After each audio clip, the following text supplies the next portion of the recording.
nation of over 315 million people. This includes different ethnicities, races, cultures, ages, genders, political affiliations, religious beliefs, personal histories, interests, and aptitudes, among other differences. We break down into different geographic regions with our own cultural and historical influences, broken down further into states, districts, municipalities, communities, neighborhoods, families, and households. Everyone needs access to resources, has different capacity to contribute, must satisfy his or her needs while at the same time living in relative harmony with everyone else nearby. And yet, somehow, it works. The United States has almost a 250-year history in which it has faced many challenges, from rapid expansion, industrial development, a civil war, multiple economic downturns, and 2 world wars. Yes, there are issues. There are areas where we fall short of our values. There are hardships, some created by other people who live within the society. But overall, the United States works pretty good despite all of the dynamics involved. How? This seems almost miraculous. After all, aren't we all a bunch of autonomous individuals pursuing our own self-interest? If so, how do millions of us get along and identify ourselves as being American? This is the first and primary question of sociology. How does society work? To answer this question, sociologists have, over the years, developed 3 major perspectives: the functionalist perspective, conflict, and interactionist perspective, each making different assumptions about how society works and offering a different analysis on how to look at society. Today we're going to learn about the functionalist perspective. In many ways, the functionalist perspective provided the foundation for sociology itself as an academic discipline. It was the functionalists who built off of Auguste Comte's desire to make sociology the queen of sciences and elaborated on his ideas of historical development as well as statics and dynamics. The functionalist perspective analyzes society by looking at how the different components of society contribute to its overall functioning. Functionalism is often referred to as structural functionalism because for functionalists, the key to understanding society rests in understanding the underlying and overarching structures of the society. As such, the functionalist perspective makes certain assumptions about society. First, societies tend to be stable and orderly systems. Those elements that destabilize the system tend to be short-lived. Or, conceivably, the society falls. Once a society falls, it is typically replaced by another that is stable and orderly. Fact is that functionalists don't spend too much time looking at the catastrophic failures of society. This may be because they were largely European scholars whose societies remain intact despite significant challenges like war, revolution, and industrialization. Had they been Native Americans or Polynesian or African societies, societies that were experiencing calamity in the 19th century, they may have had a different perspective. Secondly, elements that are consistently found in a society and are reproduced from generation to generation are so because they serve some kind of function within the society. Now, this second idea is going to prove to be one of our biggest challenges with regard to functionalism. Now, we've already talked about Auguste Comte and his contribution to sociology. In many ways, his emphasis on positivism and propositions of historical development, as well as statics and dynamics, is going to provide the groundwork for the functionalists. The functionalist perspective mostly starts with the English scholar Herbert Spencer. Like Comte, Spencer believed that society operated according to certain laws, much the same as the physical and biological universe did. Comte, however, believed that once discovered, these laws could help us develop truly just and good societies.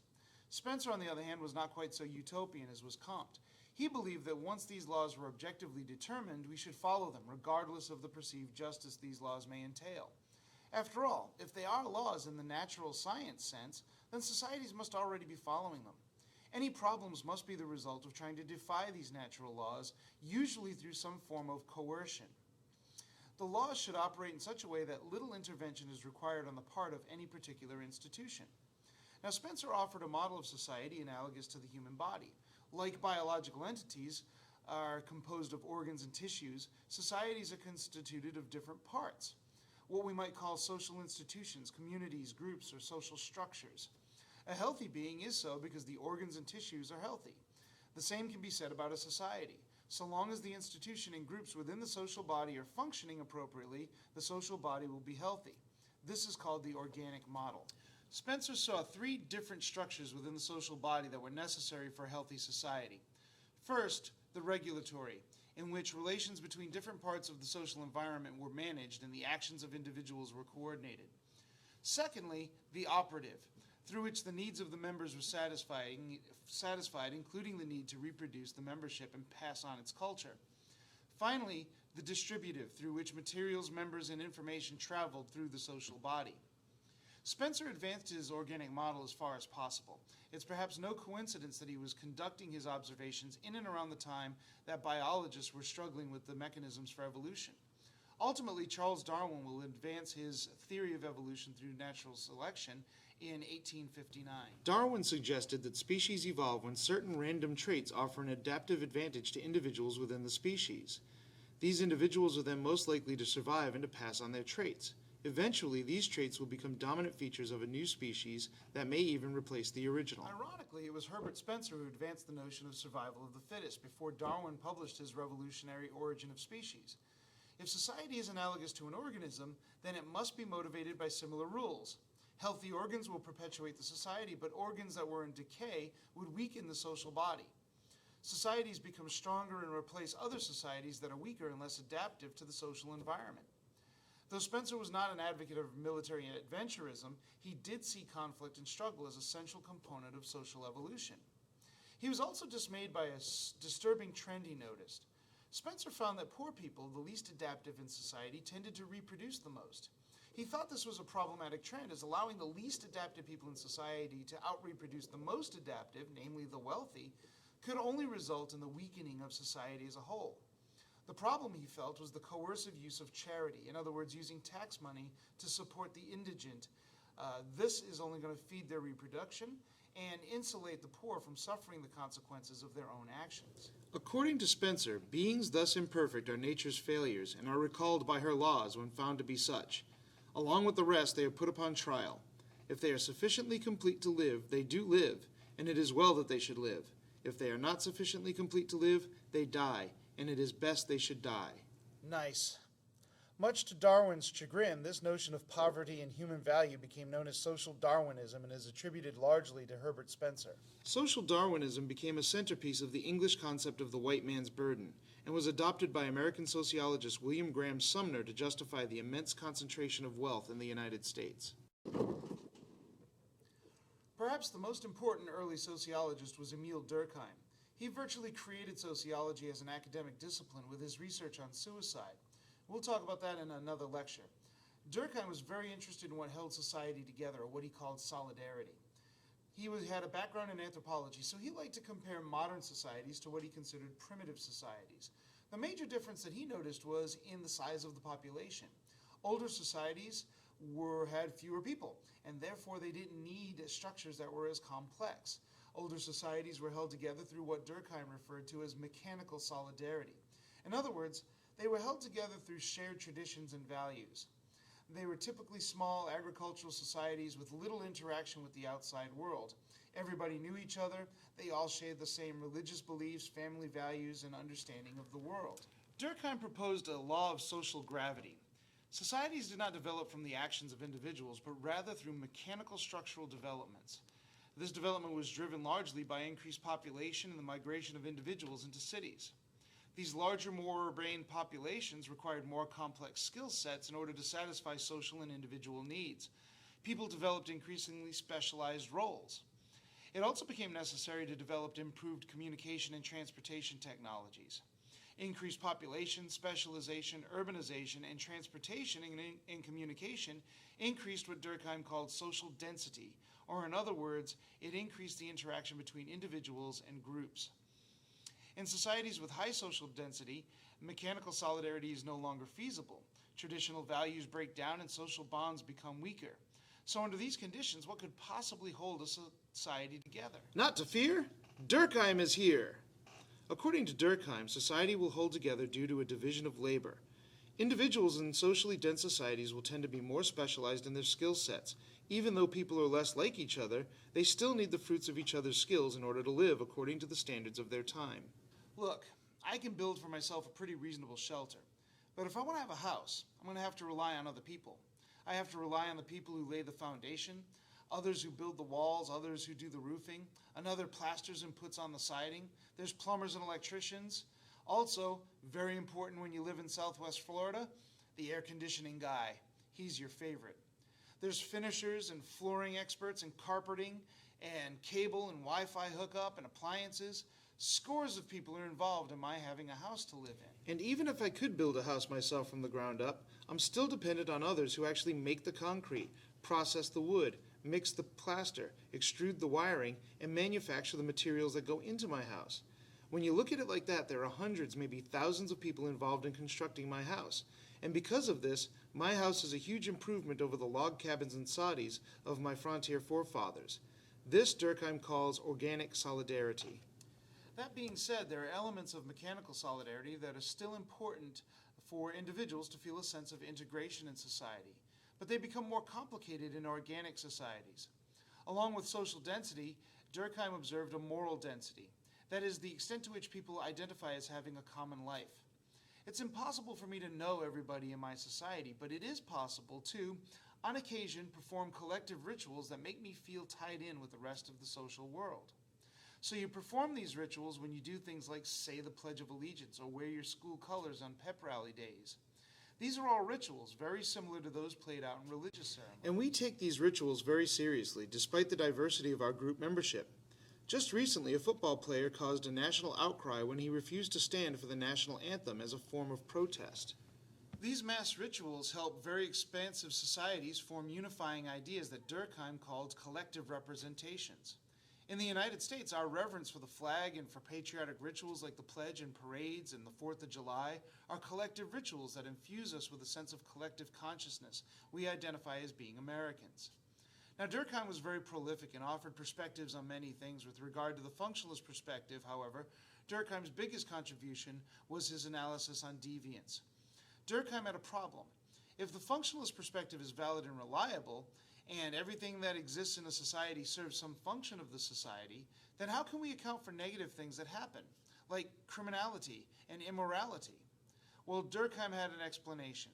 Crime and other forms of deviance were absolutely necessary in society. First, deviance clarifies what is right and wrong. When people do something that the rest of society condemns, they will be inclined to create a rule. You can't go around poking people in the eye. When we punish someone for breaking a rule, that affirms the importance of the rule for everyone else. Deviance can also unify a community or a society against the deviant, providing crucial integration or moral density. Finally, deviance can force us to re-examine our rules and decide if we really want to keep them. Rosa Parks, for instance, did in fact break the law, but her act of deviance sparked a nationwide debate about the nature of these rules. In this way, deviance can lead to social change, and this is one of the few ways that functionalists can account for social change. Now, in the 20th century, few functionalist theorists were as influential as Talcott, Parsons, and Robert Merton, and we'll be talking about them a great deal this year. Parsons was interested in how the different structures in society fulfill social goals. He, like Comte and Durkheim and Weber, was looking for a grand theory to explain it all. Structures are stable and consistent patterns of interaction, such as institutions and organizations. When you walk into a classroom for the first time, you already have an idea of how things are going to work. That's because a classroom and a school and an education system are structures. Each structure has particular functions. Functions are the consequences or outcomes of the structure. For Parsons, every society must have structures in place to fulfill 4 basic functions. These functions have traditionally been described by the acronym AGILE, A-G-I-L. Adaptability. Every society must have ways of adapting to change and disruptions. Currently, there are major floods going on in Louisiana. This is a huge disruption of the people living there. Society must be able to respond to these disruptions. We also have a changing economy that has left its manufacturing history behind and is now moving into a service sector and information-based economy. So the old industrial arts programs in schools are gone, and new computer science classes are installed. Goals. Every society must establish legitimate goals to provide guidance for its members' lives. Right now you're watching a sociology video, probably for a class you're taking. You probably don't intend to become sociologists, but you see taking this class as a step toward getting a degree, which will help you satisfy socially determined goals, like establishing yourself in a career. Integration. Every society must develop ways of incorporating its members into the structures that support the society. This is usually done by socializing those born into society, teaching children their roles and responsibilities, but also may involve ways to assimilate immigrant groups and newcomers. Latency. Every society must find ways to perpetuate itself, to survive over the long term. which means passing on values and norms as well as resolving conflicts. Parsons identified 4 basic structures that satisfy these functions: political structures, economic structures, cultural structures, and family structures. These structures are not particular, they overlap. A school may be a political structure because it is governed by the state, but an economic structure because it spends money and prepares students for taking part in the market. Schools are also cultural structures because they pass on vital norms and values. Also, schools are family structures as families interact within the school system. Talcott Parsons was notoriously verbose, making his writings a painful slog. His writing was so weighty that even his contemporary, sociologist C. Wright Mills, made fun of him in his classic Sociological Imagination. Robert Merton was interested in taking a closer look at these functions of society. Merton noticed that social structures were pretty complicated things and that the actual functions resulting from the work done by institutions and organizations was not necessarily as expected. Merton described 3 different functions: manifest functions, latent functions, and latent dysfunctions. Most of the people watching this video right now are students, maybe high school, maybe college. When you were looking for colleges, you probably went online or went to college fairs or sent away for information. Perhaps you were sent brochures and pamphlets describing the colleges and why you enroll. Well, the stuff that's on the brochure are the manifest functions. They're the expressed goals of the institution.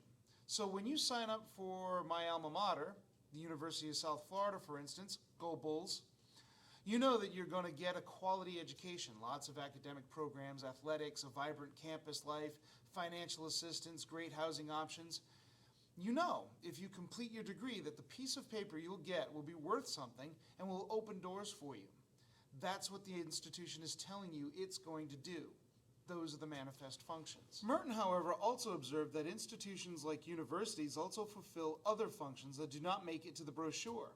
For instance, many of you who are in college may find your future spouse, or your future first spouse, as the case may be. That's not on the brochure. You may make contacts that can advance you in your career. You'll certainly be exposed to ideas that will make you question your beliefs. You will be taught to conform to expectations that may be otherwise meaningless to you. You'll learn how to negotiate in an often unreasonable bureaucratic monstrosity just to register for your classes. None of these things are advertised, but they are an integral part of college life. These are called latent functions. Latent functions, however, are not always of the positive kind. Sometimes the functions of institutions can actually have a negative impact. For instance, you may be subject to abuse and harassment at your university.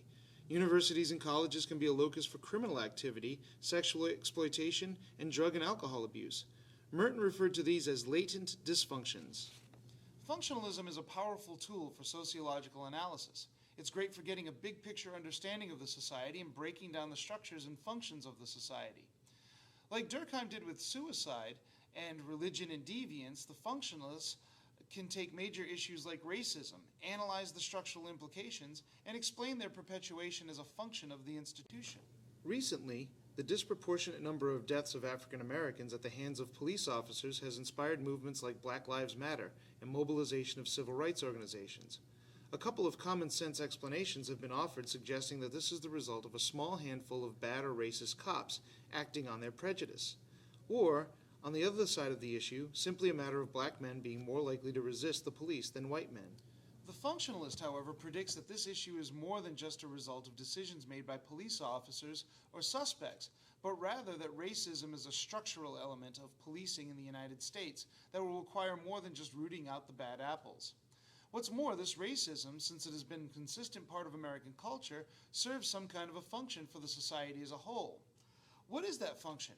Or perhaps there's some latent dysfunction in the relationship between police precincts and the black communities they are charged with serving and protecting. That may be the most important contribution of the functionalist perspective. Functionalism forces us to think outside of the box, to explore possibilities that are more complex and more comprehensive than the simple common sense notions. However, it's philosophically problematic to argue that something serves a function based on nothing more concrete than that it exists. We have a circular argument there, in which something exists because it serves a function, and we know it serves a function because it exists. This is a philosophical fallacy called a tautology. The functionalist also has a hard time explaining conditions that do not conform with the assumption that society is a stable and orderly system. Some societies are not. Most societies experience instability at some point in their history, sometimes long-term instability. Many societies, like the United States, enjoy overall stability, but still have local pockets of instability that exist within the society. How's this possible? Well, the functionalists don't have a good answer for that. Functionalism often takes the perspective of dominant groups in society and emphasizes perpetuation of the status quo without much concern for subordinate groups that are abused by the status quo. Functionalism isn't interested in empathy or sympathy with those who get the short end of the social stick. It's just a simple matter of structures and functions. But real people are experiencing these structures and functions, and some are better served than others. Some are exploited, but this is of little significance to functional analysis. The functionalist perspective is also given to certain fatalism in this respect. If, for instance, racism does serve a function in society, what incentive do we really have to eradicate it? In which case, what's the point of even having a discipline of sociology? Next lecture, I hope to address some of these concerns by looking at the conflict perspective.